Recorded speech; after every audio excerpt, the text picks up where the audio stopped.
Tribune. Depuis des mois, la gendarmerie nationale est victime d'une campagne visant purement et simplement à sa disparition et dont la violence est inédite.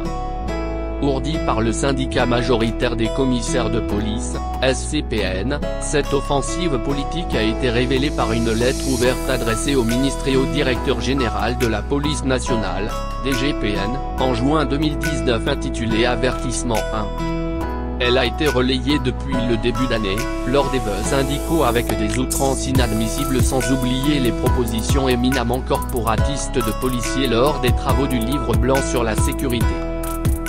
Cette campagne est à tout point de vue surréaliste. Un syndicat représentant la quasi-totalité des dirigeants d'une administration exige la disparition d'une autre. Le peuple français, dans le respect d'une continuité remontant à la Révolution française, a, par la loi du 3 mars 2009, installé la gendarmerie, force armée, comme un des deux piliers de la sécurité intérieure. Cette volonté des représentants de la nation repose sur une relation de confiance confortée par les faits. La gendarmerie révèle en effet chaque jour dans sa zone de compétence, 51% de la population, 91% du territoire, sa productivité de sécurité. Elle constitue une assurance pour la nation dans les crises par sa capacité sans égale de mobilisation. Elle est enfin pleinement identifiée pour son exigence déontologique. Cette volonté s'explique également tant rationnellement qu'intuitivement par le refus d'une captation de l'appareil d'État, sous l'effet d'une force unique, aux effets notamment particulièrement dangereux pour l'indépendance de la justice. Relisant le programme d'Emmanuel Macron, nulle part n'est mentionnée une telle intention. Or les revendications syndicales et, désormais, certaines propositions lors des travaux du livre blanc relaient cette obsession chez certains cadres policiers de chasser les gendarmes des aires périurbaines, ce qui conduirait de facto au démantèlement de la gendarmerie. Les premiers perdants seront les citoyens avec un risque politique et électoral induit considérable. Au motif que la police nationale est compétente dans les grandes métropoles, ces syndicats de police considèrent la gendarmerie comme une force rurale avatar d'une histoire vieille de 8 siècles qu'il est temps de clore.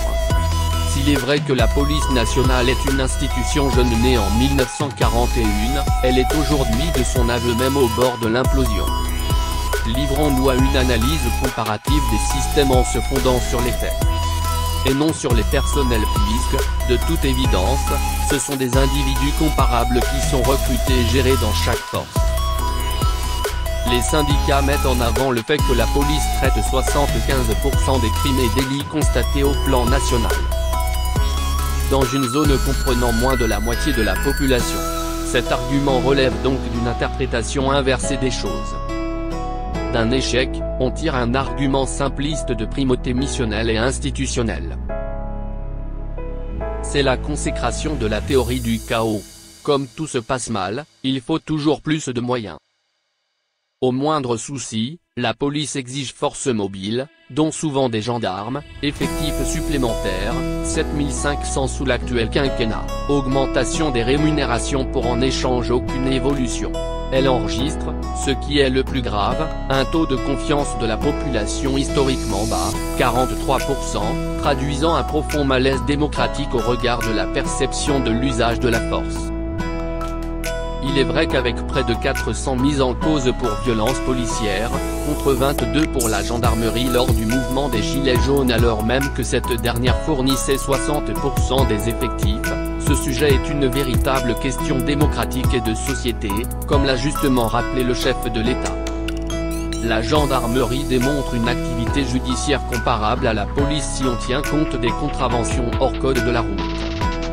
Cette action de la gendarmerie sur l'ensemble du spectre infractionnel est essentielle, elle permet d'apporter d'une part une réponse pénale à la victime, notamment dans le cadre des violences intrafamiliales, d'autre part, elle a un effet dissuasif et par conséquent participe de l'action préventive de régulation des comportements.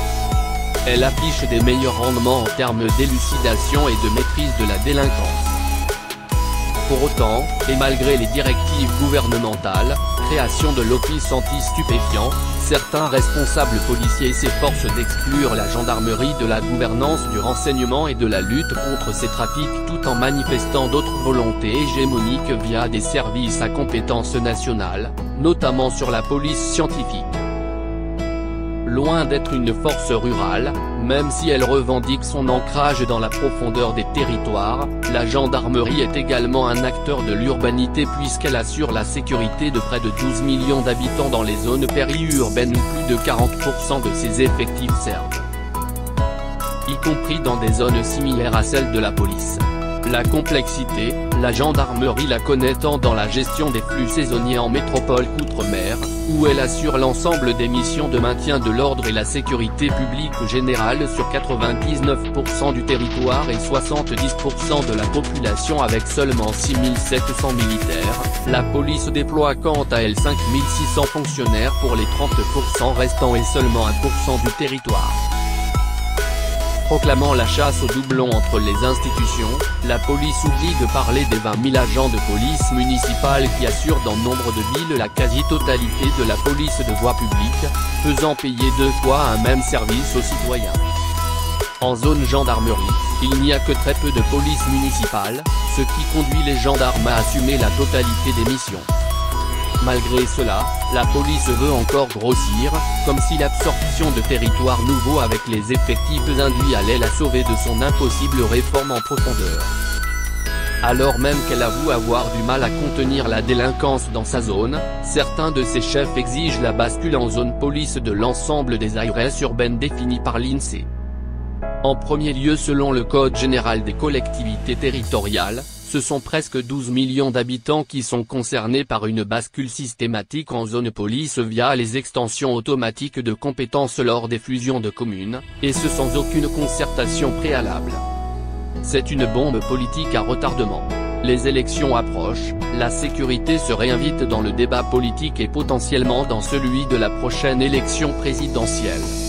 Avec un livre blanc faux-né d'une opération de sauvetage de l'institution police, quel sera le bilan si au passage c'est la gendarmerie, seule force intégrée de sécurité qui peut encore répondre présent sans surcoût pour protéger la population et l'État avec un contrôle ferme de son action, qui en paie le prix sans aucune garantie d'ailleurs d'une rémission durable de la police.